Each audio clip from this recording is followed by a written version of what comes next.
My ex ditched me and the kids to chase a fantasy. Now she expects my wallet for her new crew. It's funny how life can throw you a curveball when you least expect it, or maybe when you've just gotten comfortable with the gentle rhythm of the expected. For me, Mark, that rhythm was centered around my twins, Leo and Mia. They were 8 when the ground beneath our relatively stable co-parenting world started to, well, shift. My marriage to Sarah, their mom, hadn't been a Hollywood romance. It was more of a quiet, unassuming tale of two people who found themselves expecting twins and decided to make a go of it. We were young, barely knew each other, really. We built a life, a home, but the foundations were more about shared responsibility for the kids than any deep, soul-stirring connection. There were good times, sure, sandwiched between long stretches of amicable, if unexciting, companionship. So, when Sarah announced, about 3 years ago now, that she was unhappy, that she felt she'd missed out on true, passionate love, I wasn't entirely surprised. Disappointed for the kids, definitely. Heartbroken for myself? Not really. The love she was seeking wasn't the kind we'd ever shared. She'd met David, her soulmate, she called him, eyes shining with a fervor I hadn't seen in years. And just like that, she wanted out. We agreed to an amicable divorce, prioritizing Leo and Mia above all else. 50-50 custody, no child support as our incomes were fairly similar back then, and we agreed to split expenses for the twins right down the middle. It worked. For a while. I poured myself into being the best dad I could be, creating a haven of stability and fun for Leo and Mia during my time with them. Sarah, true to her quest for passion, married David with what felt like record speed. He came as a package deal with his own son, Ethan, who was about the same age as my twins. Initially, Sarah was all about blending. Wouldn't it be great for Ethan to join when you take the twins to the zoo? Mark? She'd chirp over the phone. Make him feel welcome, part of one big family. Wanting to keep things smooth for Leo and Mia, who were already adjusting to 2 homes, I'd usually agree. Ethan was a quiet kid, seemed perfectly nice. No harm, no foul, I figured. But then the subtle pushes started. Little linguistic nudges that grated more than I let on.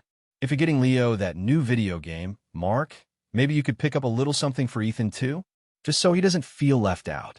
He sees Leo getting new things, and it's hard for him. I found this a bit much.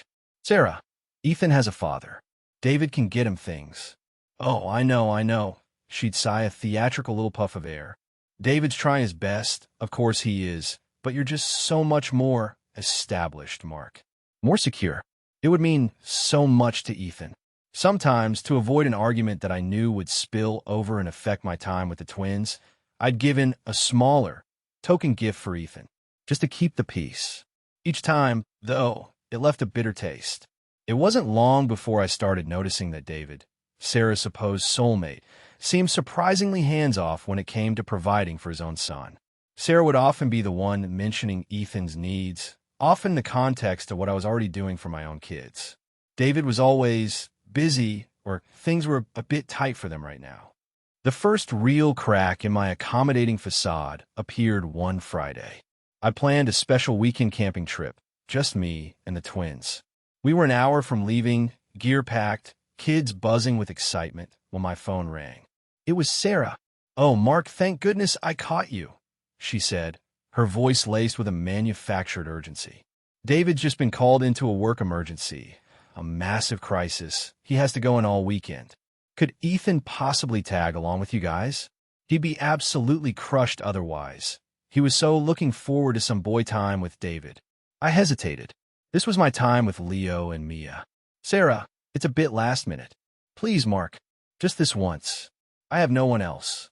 Reluctantly, I agreed. Ethan came, and while he was polite, the dynamic shifted. My carefully planned bonding time with my twins became diluted. The kicker? I found out later from a mutual acquaintance that David's work emergency had involved a poker table and a lot of beer with his buddies. That flicker of annoyance I'd felt before, it roared into a small, hot flame of resentment. This wasn't about Ethan's feelings. It was about their convenience, and, increasingly, it felt like my wallet The camping trip incident was a sign of things to come, a small tremor before the bigger quakes. Sarah and David's family life continued to evolve, and with each new development, the expectations placed on me seemed to inflate like a parade balloon. First, Sarah and David had a baby of their own, a little girl they named Lily. I sent a polite, standard baby gift, a gift certificate to a children's store. Nothing over the top, just a nod to the new arrival. I wished them well, genuinely hoping this new baby would bring them the happiness Sarah was so desperately seeking. Then, about a year after Lily was born, they took in David's teenage nephew, Jake. He was 16, a kid who'd apparently been bounced around a bit and was going through a rough patch. His home situation was unstable, Sarah explained, and they couldn't just stand by and do nothing. Noble, I suppose. Suddenly, Sarah's house, which wasn't huge to begin with, was crammed with Leo and Mia when they were there, David's son Ethan, baby Lily, and now Jake, a lanky teenager with an appetite to match his size. That's when Sarah's one big happy family mantra kicked into overdrive, and the requests, no, demands for me to include all the children in her household and activities, and, more pointedly, financial considerations, became relentless. Mark, she'd say, her tone breezy as if asking for the time, when you take the twins for new school shoes next week, could you just grab a pair for Ethan and Jake too? They both had growth spurts. It's just easier if you get them all at once, and it really shows them that we're all in this together, one supportive family. The audacity sometimes left me speechless. Sarah, I finally said, my voice tight with restraint after one particularly galling request involving contributions to a family fund for summer activities. I am responsible for Leo and Mia. That's it. Ethan has David, his father. And while I sympathize with Jake's situation, he is your and David's responsibility now that you've taken him in. I simply cannot, and will not, finance your entire household. Her reaction was predictable, yet it still stung. Tears welled up in her eyes. But why are you being so cold, Mark? So unfeeling? Don't you care about their happiness? Don't you want them all to feel equal? I thought you were better than this. David, never far away when Sarah was on the offensive, would chime in, his arm around her shoulder. Come on, mate, be reasonable. It's about the kids feeling like a proper family. Don't be difficult.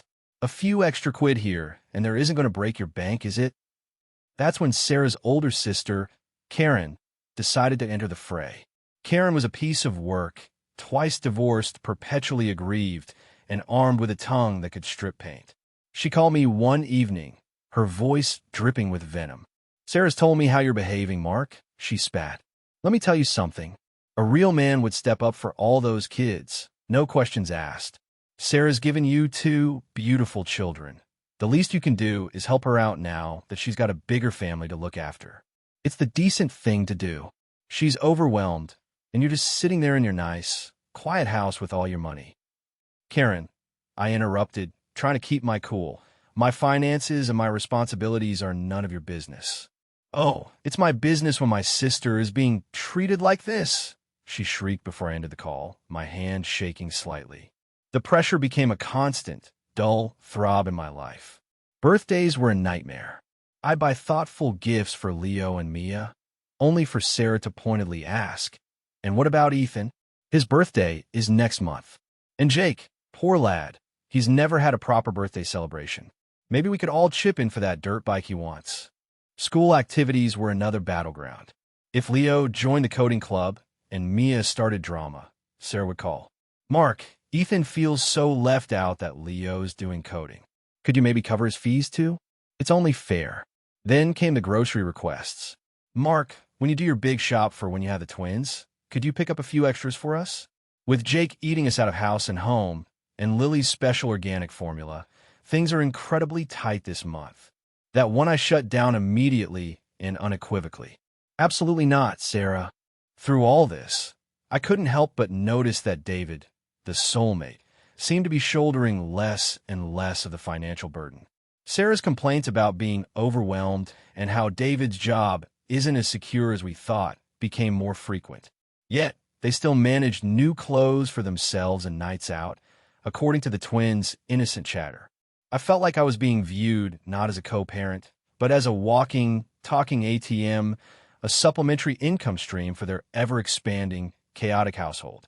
My precious time with my own children was increasingly overshadowed by these uncomfortable discussions, by the looming dread of the next outrageous demand. Just when I thought Sarah's audacity had reached its peak, she managed to outdo herself. It was a Tuesday evening. I was helping Leo with his math homework. Mia was drawing at the kitchen table, a rare moment of domestic peace. My phone buzzed. "Sarah," I sighed internally and answered. Her voice was unusually sweet, almost syrupy. "Mark, hi. How are you? How are the kids?" "We're fine, Sarah. What's up?" I kept my tone neutral, bracing myself. "Well," she began, drawing out the word, "David and I had this absolutely brilliant idea. We were thinking for next spring, what about a grand family vacation? A 10-day Caribbean cruise. All of us. It would be absolutely amazing for all the kids to bond properly, Mark. Leo, Mia, Ethan, even Jay could really use a positive experience like that. Get him out of his shell.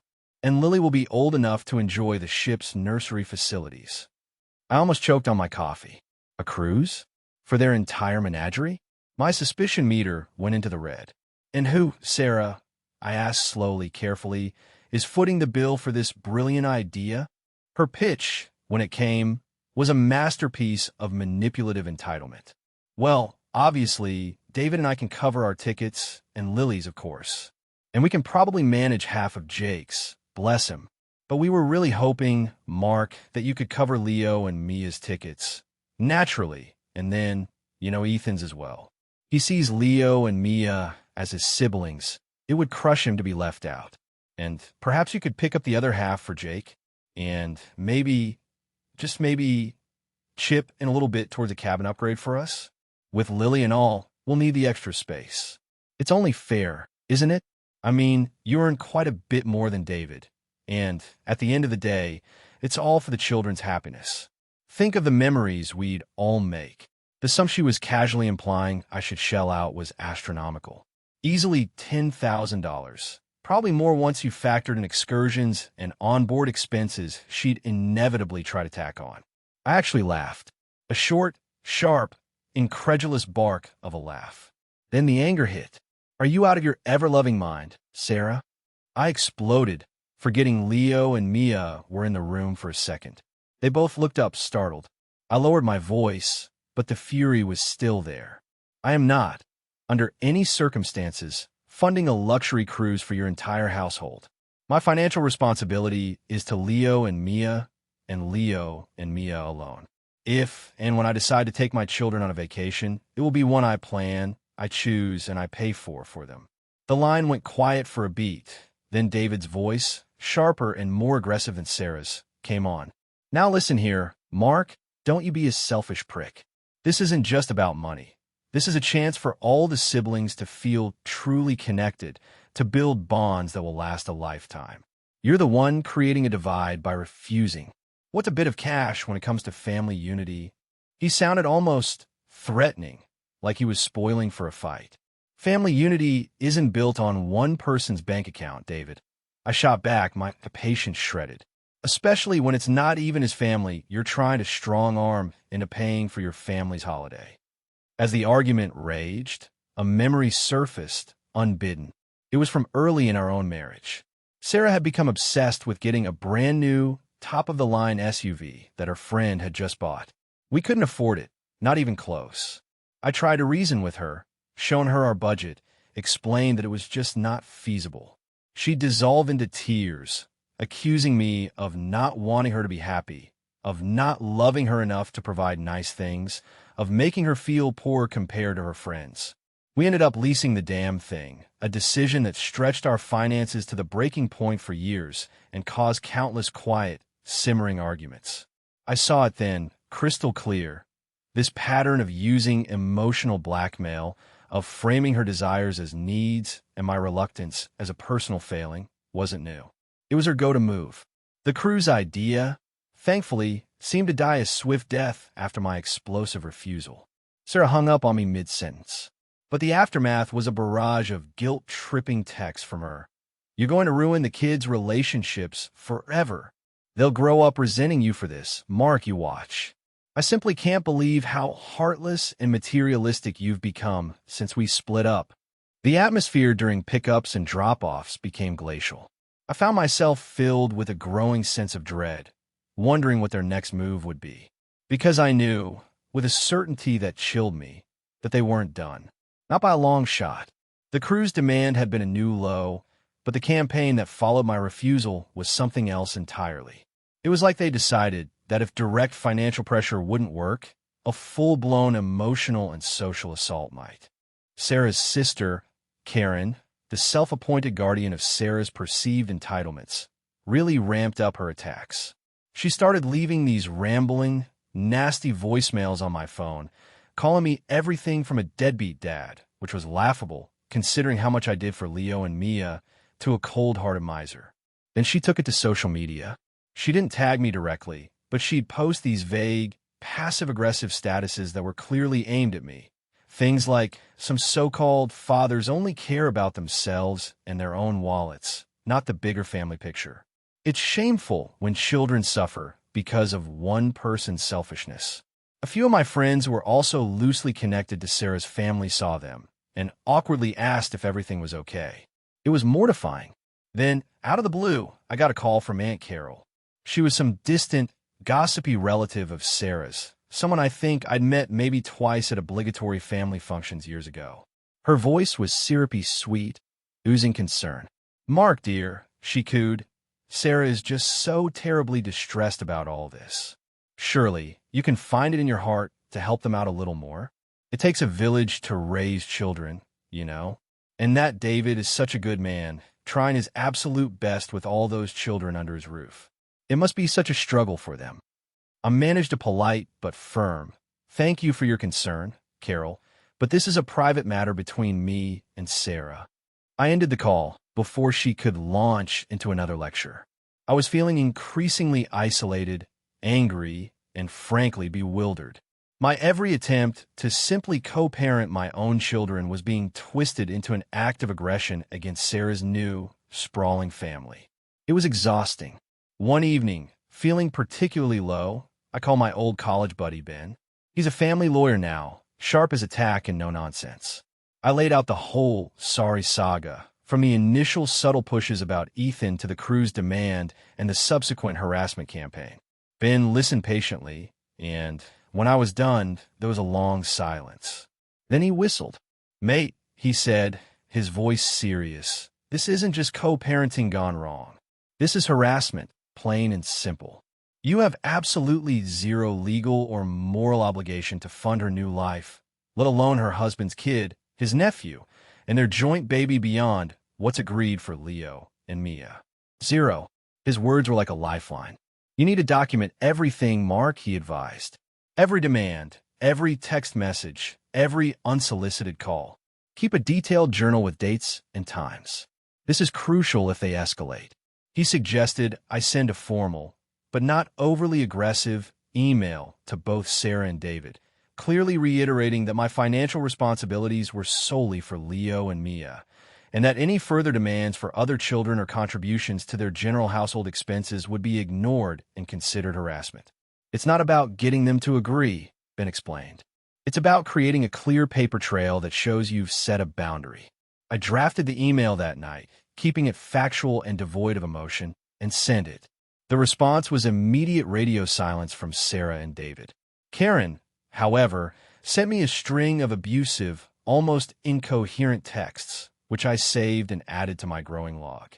A few days later, I received a call from an unknown number, a different state's area code.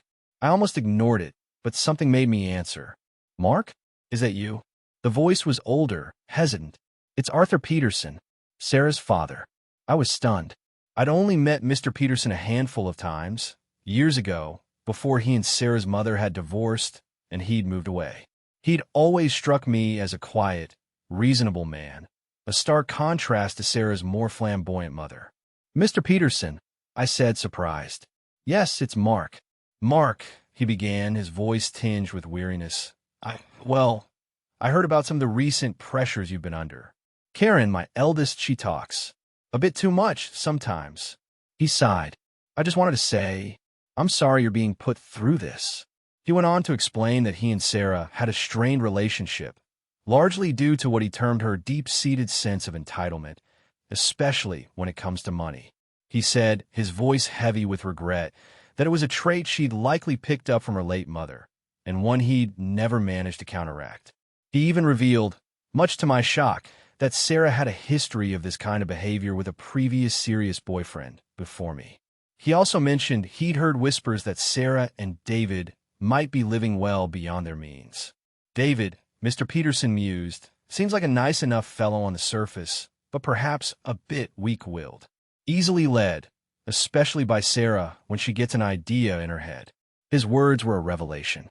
She won't stop, Mark, he warned. The more you give, the more she'll take. She's always been like that, testing limits. You need to be absolutely unmovable. David's probably in over his head with her spending, and now, with Jake's issues on top of it all, Mr. Peterson didn't offer any concrete evidence I could use, but his validation of my experiences, his insider perspective on Sarah's lifelong patterns, was incredibly powerful. It wasn't just me being unreasonable. It was her. It strengthened my resolve immensely. I wasn't crazy. I was being systematically manipulated.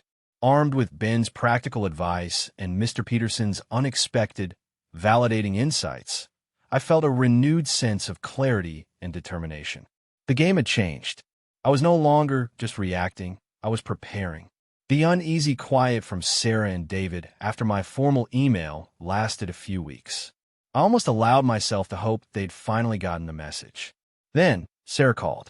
Her tone was surprisingly conciliatory, almost friendly, which immediately set my internal alarm bells ringing. Mark, she began, we're having a big family barbecue next Saturday. Serve an official welcome to the family thing for Jake. Try to make him feel properly settled. Please come, and bring Leo and Mia. It would mean a lot to everyone, especially the kids. Let's try and put all that recent unpleasantness behind us for their sake. My gut screamed trap. But Leo and Mia, when Sarah mentioned it to them during handover, were genuinely excited at the prospect of a family barbecue with all their siblings and step-siblings.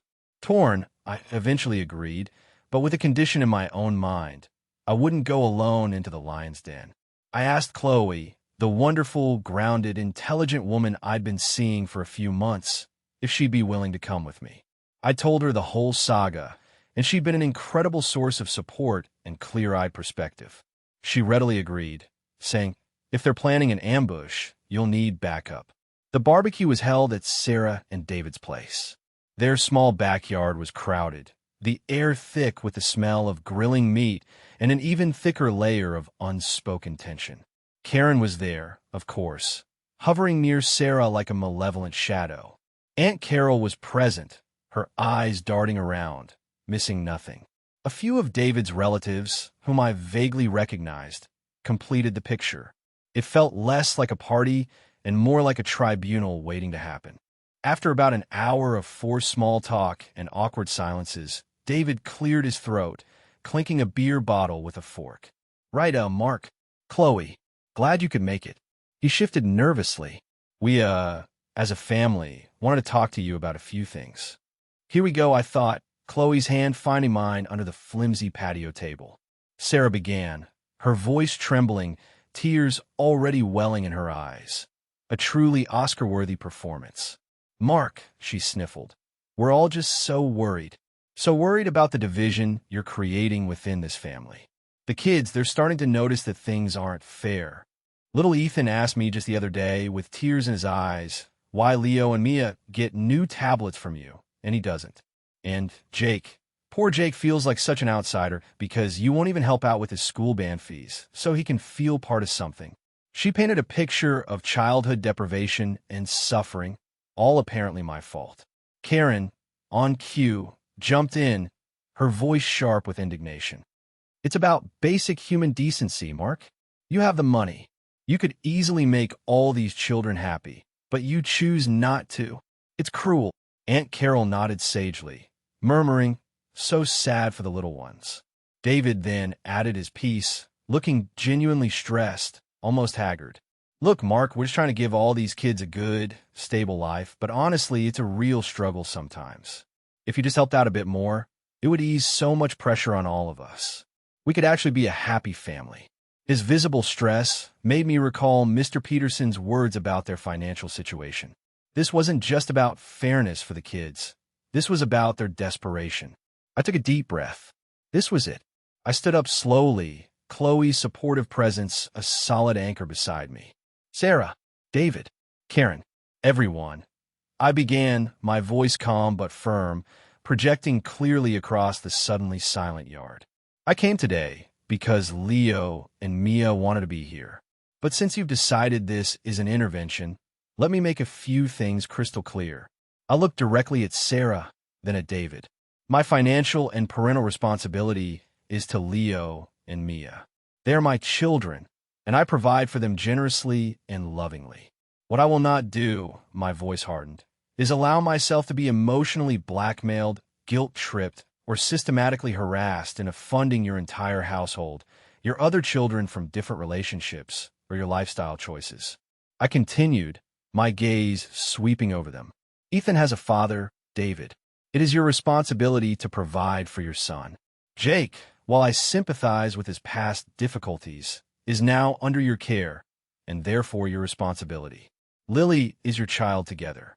Your financial planning, or rather, your apparent lack thereof, is not my burden to carry.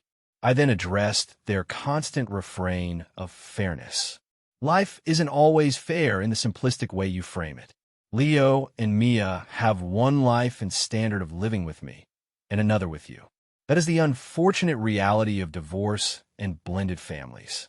I will not lower my standard of care and provision for my own children, because you have chosen to expand your household beyond your apparent means to support it. Then, taking a calculated risk based on Mr. Peterson's hints and David's stressed demeanor, I dropped a carefully worded bombshell. Perhaps, I said, my eyes locking onto David's, if you, David, focus more on consistently providing for the family you've created with Sarah, and if Sarah, you perhaps reevaluated your expectations of what support from an ex-husband truly entails, well, maybe we wouldn't be having this public spectacle. I've heard some rather concerning whispers, David, about financial troubles. Gambling debts, perhaps? Or some risky investments that didn't pan out. Is that the real reason the pressure on me has become so extreme lately? David's face flushed a shocking, mottled red. He stammered, looking wildly at Sarah, who had gone chalk white. Karen started to shout something incoherent, but I held up a hand, my voice unwavering. I have meticulously documented every single demand, every unsolicited message, every attempt to pressure me for the past year. If this campaign of harassment continues in any form, I will not hesitate to explore all available legal avenues to ensure it stops. This is my final word on this entire matter. A stunned, heavy silence descended upon the backyard. Some of David's relatives looked deeply uncomfortable, avoiding eye contact. Aunt Carol appeared scandalized, her mouth agape. Leo, Mia, I said gently, turning to my children, who looked bewildered but also, I thought, a little relieved. It's time for us to go. Chloe, thank you for being here. Without another word, we walked away, leaving behind a tableau of shock and, I hoped, dawning realization. The ride home was quiet. Leo eventually asked, Dad, why were Aunt Sarah and Uncle David so angry about money? I answered as honestly but as age-appropriately as I could, explaining that sometimes adults have disagreements, especially when families change, but that it didn't change my love for them one bit. Weeks turned into months. The demands, the texts, the calls, they all stopped. Completely. Sarah was civil, if a little cold, during handovers. Karen was conspicuously absent. I later heard, through the grapevine, Mr. Peterson called to check in, a small, satisfied smile in his voice, that my public stand, and particularly my pointed questions about David's finances, had caused a significant implosion. Apparently, David did have some serious gambling debts they'd been trying to hide and offset by leaning on me. My confrontation had brought it all to a head, creating a major rift with some of their relatives who now saw Sarah and David's actions in a very different, unflattering light. Things aren't perfect. They probably never will be. The relationship with Sarah is functional, but the old, easier camaraderie is gone, replaced by a wary truce. I know this whole mess might have some lasting impact on how Leo and Mia view their extended stepfamily, and that's a sadness I carry. But I also reclaimed my peace, my autonomy, and I set an undeniable, uncrossable boundary. I did the right thing for myself and for my children by showing them it's okay to stand up to unfairness, no matter who it comes from. I often wonder if Sarah and David learn anything, or if they're just regrouping, looking for another target. It's a wearying thought, but for now, there's a quiet in my life that I fought hard for. I'm a father to my twins, first and foremost, and I'll continue to be the best one I can be on my own terms. The battle for boundaries might have been won, but I'm under no illusions that the war is entirely over. Vigilance, I've learned, is a father's unwelcome but necessary companion.